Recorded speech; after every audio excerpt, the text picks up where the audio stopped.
हिमाचल और गुजरात विधानसभा चुनाव से पहले आम आदमी पार्टी और बीजेपी के बीच में सीधी सियासी टक्कर देखने को मिल सकती है और इसका फोकस दोनों तरफ से धर्म पर है। अरविंद केजरीवाल दिल्ली के सीएम नोटों पर महात्मा गांधी के साथ अब लक्ष्मी गणेश जी की तस्वीर लगाने पर मांग करते हुए ट्वीट भी कर रहे हैं और पत्र लिख चुके हैं। भाजपा इसे केजरीवाल का यू टर्न बता रही है और खुद को सेकुलर बताने वाले केजरीवाल को आखिर इसकी क्या और क्यों जरूरत पड़ी, इस पर कटाक्ष कर रही। देखें रिपोर्ट।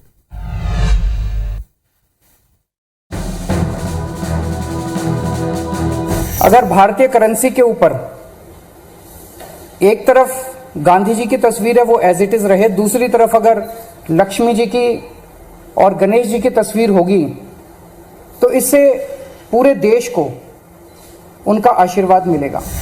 आम आदमी पार्टी के संयोजक अरविंद केजरीवाल ने नोट पर लक्ष्मी गणेश की तस्वीर लगाने की मांग की है और अब उन्होंने चिट्ठी लिखकर भी पीएम मोदी से यही अपील की है। उनका दावा है कि नोट पर लक्ष्मी गणेश की तस्वीर लगाने से देश की तरक्की होगी। मन के अंदर एक ये बहुत स्ट्रांग भाव आया कि अगर भारतीय करेंसी के ऊपर अगर ऐसा हो, हम सब लोग पूजन करते हैं, सब लोग भाव से पूजन करते हैं, तो अगर भारतीय करेंसी के ऊपर भी ये हो, मैं ये नहीं कह रहा ये करने से मात्र से केवल अर्थव्यवस्था सुधरेगी, बहुत सारे एफर्ट्स करने की जरूरत है, लेकिन वो एफर्ट्स तब फलीभूत होते हैं जब देवी देवताओं का आशीर्वाद होता है। केजरीवाल का मानना है कि नोट पर देवताओं की तस्वीर छापने से लोगों को दैवी आशीर्वाद मिलेगा और उससे आर्थिक लाभ होगा। केजरीवाल के इस बयान का जिक्र जब बिहार के मुख्यमंत्री नीतीश कुमार के सामने किया गया तो वे ठहाके लगाकर हंस पड़े। छत्तीसगढ़ के मुख्यमंत्री भूपेश बघेल ने भी आपको भाजपा की बी टीम करार देकर केजरीवाल के बयान को तवज्जो नहीं दी।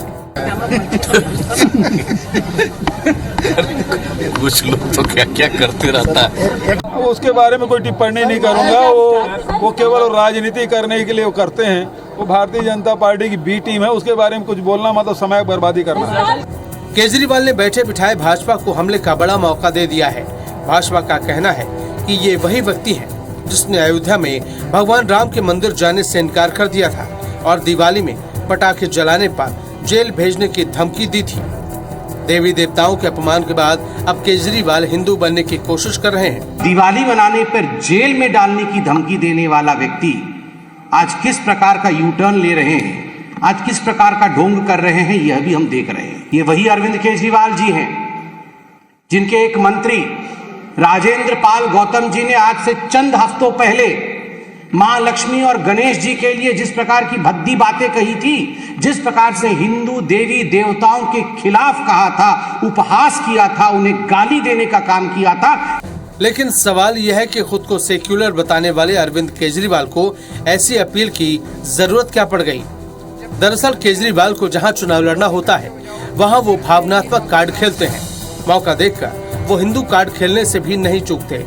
गुजरात में ये साफ है कि हिंदुत्व के बिना उनकी नैया पार नहीं लगेगी। लिहाजा भाजपा के एजेंडे में सेंध लगाकर केजरीवाल भाजपा की पिच पर ही बल्लेबाजी करने उतर गए। इससे पहले दिल्ली का मुख्यमंत्री बनने के बाद उन्होंने हनुमान मंदिर जाकर पूजा अर्चना की थी। अरविंद केजरीवाल खुद को हनुमान और राम भक्त बताते हैं। गुजरात के सोमनाथ मंदिर में केजरीवाल कई बार हाजिरी लगा चुके हैं। साल 2020 में दिवाली के दौरान केजरीवाल ने दिल्ली के अक्षरधाम में अयोध्या में बन रहे राम मंदिर की रेप्लिका बनाई थी और सपरिवार लक्ष्मी पूजन किया था। दिल्ली विधानसभा चुनाव में एक इंटरव्यू के दौरान केजरीवाल हनुमान चालीसा का पाठ भी कर चुके हैं। पिछले यूपी चुनाव के दौरान वो अयोध्या में भी पूजा करते दिखे। उत्तराखंड चुनाव से पहले केजरीवाल ने राज्य को पूरी दुनिया के हिंदुओं के लिए आध्यात्मिक राजधानी बनाने का वादा किया था। अभी हाल ही में केजरीवाल ने एक बयान में कहा था, जिस दिन मेरा जन्म हुआ उस दिन श्री कृष्ण जन्माष्टमी थी। मुझे भगवान ने एक स्पेशल काम देकर भेजा है, वो है इन कंस की औलादों का नाश करने के लिए। मौजूदा माहौल में बेरोजगारी, महंगाई, विकास और भ्रष्टाचार जैसे मुद्दों पर हिंदुत्व हावी है। इस हकीकत को भांपते हुए केजरीवाल ने हिंदू बनाम मुसलमान का सियासी दांव एक सोची समझी योजना के तहत खेल दिया है। इन सब के बाद भी आम आदमी पार्टी हिंदुत्व की राजनीति के आरोपों को सिरे से खारिज कर रही है। आप लक्ष्मी जी और गणेश जी के आशीर्वाद से तो नफरत मत करिए। तो मेरा भारतीय जनता पार्टी के नेताओं से बस हाथ जोड़ के यही आग्रह है क्या आप सिर्फ राजनीति की वजह से, अरविंद केजरीवाल जी की नफरत की वजह से इस प्रस्ताव का विरोध ना करें? आपको ये भी बता दें कि हिंदुत्व के मुद्दे पर हाल ही में उठे एक विवाद के बाद दिल्ली सरकार के मंत्री राजेंद्र पाल गौतम को इस्तीफा तक देना पड़ा था। राजेंद्र पाल की गलती महज इतनी थी कि उन्होंने बौद्धों के कार्यक्रम में कुछ प्रतिज्ञाएं दोहराई थी।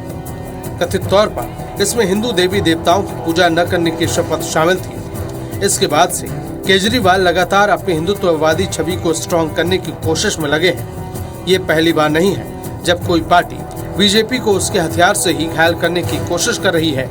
कांग्रेस भी सॉफ्ट हिंदुत्व का सहारा ले चुकी है और चुनाव प्रचार के दौरान राहुल गांधी को मंदिर मंदिर मत्था टेकते देखा गया था।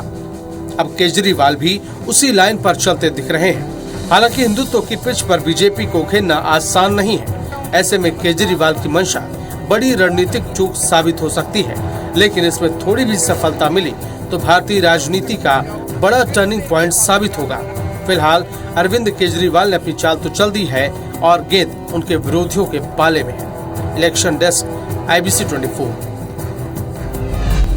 तो इतना साफ है कि 23 में प्रदेश में और फिर 24 में देश के इलेक्शन में हिंदुत्व एक बड़ा मुद्दा है और इसे कोई दल इग्नोर कर नहीं सकता और इसलिए इग्नोर कर भी नहीं रहा। अपने हिसाब से इसमें मांगे उठाकर इस मुद्दे को अपने फेवर में लाने की कोशिश है। हम आपको यह भी बता दें कि रिजर्व बैंक एक्ट के सेक्शन 25 के अनुसार नोट के डिजाइन, स्वरूप और सामग्री का फैसला दरअसल RBI की सेंट्रल बोर्ड की सिफारिश पर केंद्र सरकार करती। यह 1969 में राष्ट्रपिता महात्मा गांधी के जन्म शती पर हुआ था, जब रिजर्व बैंक ने 100 रुपए के नोट पर पहली बार बापू की तस्वीर छापी थी। और अब जो मांगे उठ रही हैं उसका केवल पॉलिटिकल कनेक्शन होता है या आने वाले वक्त में कोई इंप्लीमेंटेशन कार्य के तौर पर दिखता है, यह देखना होगा।